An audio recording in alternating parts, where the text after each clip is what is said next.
Guys, అందరూ ఎలా ఉన్నారు? బాగున్నారా? అనే బాగున్నాను ఫ్రెండ్స్. ఇదేమిటి అనుకుంటున్నారు? బీరకాయ పాలు పోసిన కూర. బీరకాయ పాలు పోసిన కూర ఎంతమందికి ఇష్టం? నాకైతే చాలా ఇష్టం. చాలా కమ్మగా తీగా ఉంటుంది.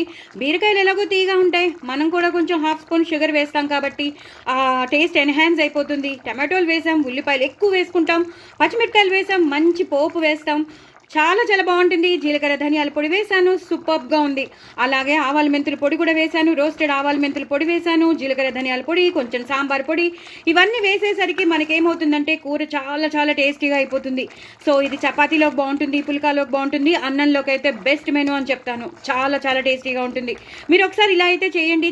నేనైతే చిక్కటి పాలు పోసుకున్నాను, మీగడతో ఉన్నది. చాలా చిక్కని పాలు పోసుకున్నానండి. మీరు కూడా అలాగే చిక్కని పాలు పోసుకుంటే ఈ కన్సిస్టెన్సీలో ఇలాగే కమ్మగా తీయగా ఉంటుంది. మ్యాక్సిమం నేను హాఫ్ స్పూన్ షుగర్ వేయమనే చెప్తాను, ఎందుకంటే టేస్ట్ చాలా బాగుంటుంది కాబట్టి.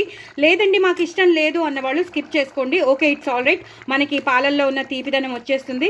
లేదు ఇంకొంచెం ఎన్హాన్స్ అవ్వాలండి, మంచి రిచ్గా అనిపించాలండి అని మాత్రం అనిపించినప్పుడు కొంచెం హాఫ్ స్పూన్ షుగర్ వేస్తేనే బాగుంటుంది అనమాట.